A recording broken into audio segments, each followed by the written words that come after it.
Yoho, apa kabar nakama semuanya? Di tahun baru ini, semoga semangat kita terus berkobar untuk menjalani kehidupan yang lebih baik.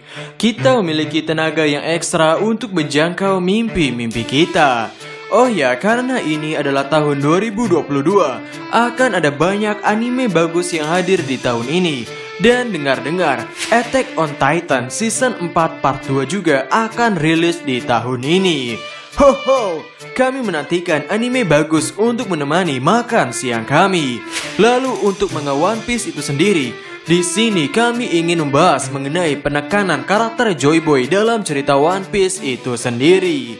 Sehingga tanpa basa-basi lagi, langsung saja mari kita mulai. Joy Boy itu adalah nama yang disebut-sebut sejak Arc Fishman Island. Joy Boy merupakan sosok yang memperjuangkan kebebasan ras. Dirinya berniat untuk mengajak para manusia ikan untuk tinggal di atas tanah menggunakan kapal Noah. Namun karena beberapa alasan, hal tersebut tidak bisa ia realisasikan. Dan di Arc Wano Kuni ini, nama Joy Boy di callback lagi. Bahkan lebih ditekankan secara mendalam oleh karakter yang ada di dalamnya. Mari kita lihat di One Piece chapter 1036. King menganggap bahwa Kaido adalah sosok Joy Boy, yang tentunya Kaido tertawa ketika mendengar hal tersebut. Dan di chapter sebelumnya, kita mengetahui bahwa Kaido adalah orang yang menyelamatkan nyawa King. Sebagai gantinya, King akan mengabdikan hidupnya pada Kaido dan akan membantu Kaido untuk mewujudkan mimpinya menjadi seorang raja bajak laut. Dari potret pembicaraan Kaido dengan King di flashback ini, kita bisa melihat bahwa Kaido adalah sosok yang cukup konyol. Dirinya sama seperti Luffy yang mudah tertawa akan karena suatu hal. Oke, mari kita ke topik utama. Kenapa kami katakan dalam judul video bahwa Kaido membutuhkan Monkey D. Luffy? Alasannya adalah sejauh cerita berjalan, bukan hanya King yang menantikan sosok Joy Boy, bukan hanya manusia ikan yang menantikan sosok Joy Boy, namun sepertinya Kaido sendiri juga menantikan sosok Joy Boy tersebut. Lalu apa sih sosok Joy Boy itu? Joy Boy adalah sosok yang bisa membebaskan mereka dari tindakan diskriminasi dan rasisme. Alasan kenapa ras yang berbeda tersebut bertindak begitu jahat adalah karena mereka tidak diterima oleh dunia. Yang karena itulah mereka menjalani kehidupan dengan bertarung dengan dunia itu sendiri. Seperti contoh besarnya adalah Arlong. Arlong dulunya adalah bagian dari kelompok bajak laut Matahari, sebuah bajak laut yang dipimpin oleh Fisher Tiger. Arlong memandang Fisher Tiger sebagai pahlawan dan kakak laki-lakinya. Meskipun demikian, ia dan Tiger sering berdebat tentang manusia. Arlong ingin membantai manusia yang mereka temui untuk membuat dunia takut akan manusia ikan. Sementara Fisher Tiger tidak ingin membunuh siapapun, karena mereka akan membungkuk ke tingkat penindas mereka. Kemudian ketika Fisher Tiger mati, Arlong begitu patah hati. Meskipun ia sangat menghormati Fisher Tiger, Arlong tidak dapat memenuhi keinginan Fisher Tiger yang terakhir untuk berdamai dengan manusia. Bahkan, kematian Fisher Tiger sendiri adalah sesuatu yang menyebabkan hubungan Arlong dengan manusia semakin terkorosi. Dan di sepanjang arc desa milik Nami itu, kita melihat bagaimana kejamnya Arlong si gergaji. Dirinya membunuh Belmer di hadapan anak-anaknya. Tidak sedikit orang-orang manusia ikan yang akhirnya menjadi bertindak kasar kepada manusia karena kebencian mereka terhadap perlakuan manusia pada ras manusia ikan. Kemudian di One Piece chapter 1025, sepertinya hal yang sama menimpa pada ras yang dimiliki oleh Kaido. Kaido berkata pada Yamato, "Cara kau memberontakku benar-benar seperti orang-orang Wano Kuni. Tapi semuanya tahu bahwa kau adalah anakku. Kau tidak bisa mengelak bahwa kau itu keturunanku. Tidak peduli apa yang kau lakukan, para samurai itu tidak akan pernah menganggapmu bagian dari mereka. Mereka yang menunjukkan kebaikan padamu itu hanyalah sebuah kebohongan. Sebenarnya mereka semua itu takut padamu, karena kau itu bisa memaksakan kehendakmu dengan mudah menggunakan kekuatan milikmu itu. Kau itu adalah keturunan sang iblis. Bergantung pada pertemanan dengan manusia itu tidak cocok untukmu. Begitulah seharusnya kehidupanmu, Yamato."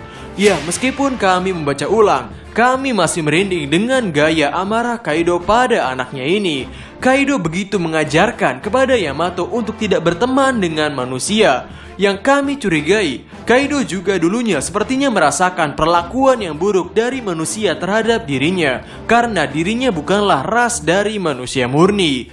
Karena merasakan tindak rasisme oleh orang-orang di sekitarnya, yang akhirnya membuat Kaido seperti menjadi yang sekarang. Sehingga kami pikir, meskipun King menganggap bahwa Kaido adalah Joy Boy, justru Kaido sendiri sepertinya mengharapkan kedatangan Joy Boy.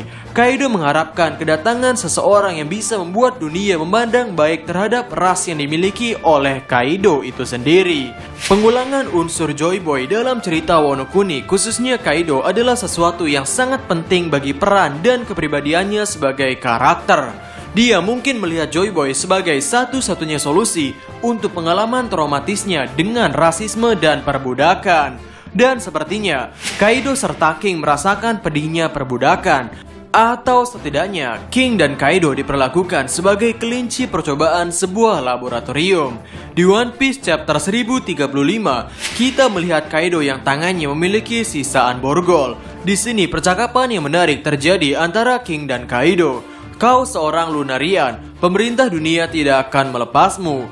Aku menyaksikan mereka untuk menguji daya tahanmu. Aku mau pergi dari sini untuk membuat kru bajak lautku sendiri.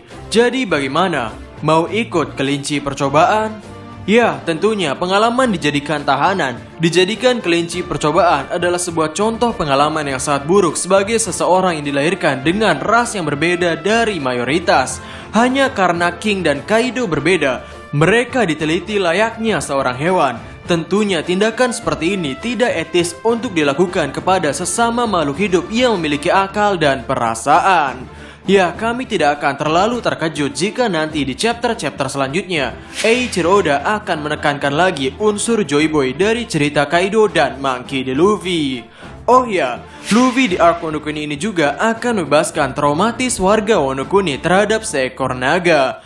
Luffy adalah alasan dibalik Momonosuke menjadi manusia dewasa dan menjadi seekor naga yang sebesar Kaido. Selama 20 tahun lebih, warga Wano Kuni trauma terhadap seekor naga. Bahkan Kinemon yang seorang pejuang, orang berkemampuan dan memiliki mental tidak takut mati pun merasakan kengerian dari seekor naga. Dan karena Momonosuke saat ini sedang berusaha untuk menyelamatkan Wano Kuni dari jatuhnya Onigashima dengan wujud naganya tersebut, hal itu akan menjadi poin untuk membuat warga Wano Kuni merasa bahwa seekor naga tidaklah seburuk yang mereka alami di masa lalu. Maka kesimpulannya, seluruh karakter yang hadir di Wano Kuni sejatinya sedang berjuang untuk kebebasan mereka sendiri. Warga Wano Kuni ingin bebas dari cengkeraman Kaido serta Orochi. Kaido ingin bebas dari diskriminasi dan rasisme yang dibuat oleh manusia. King juga merasakan hal yang sama.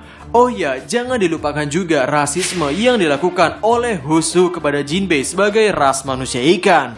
Husu bahkan pernah mengejek ras Jinbei dengan mengatakan bahwa aku tidak menyangka bahwa untuk seukuran manusia ikan kau begitu cepat. Yang mana Jinbei di pertarungan tersebut cukup marah ketika melawan Husu. Ya, sehingga itu saja video untuk hari ini. Bagaimana menurut nakama semuanya? Berikan komentar kalian atau berikan koreksi kalian semua atas teori kami tersebut di kolom komentar di bawah. Oh ya, bagi nakama yang ingin membeli cash One Piece saat ini sedang tersedia dan siap untuk produksi. Ada banyak desain yang bisa nakama pilih, seperti desain Luffy, Wano Kuni, Zoro, dan lainnya. Nakama juga bisa mengcustom desain yang nakama inginkan. Untuk pemesanannya bisa melalui nomor WhatsApp yang tertera di kolom deskripsi di bawah. Kami mohon maaf jika di 2 minggu terakhir ini ada banyak nakama yang WhatsApp-nya tidak direspon. Karena di 2 minggu tersebut kami memiliki kesibukan yang tidak bisa ditinggal. Ya, sebuah alasan yang sama dengan channel ini yang sudah lama tidak upload. Jadi, kami Diskusope dan terima kasih banyak.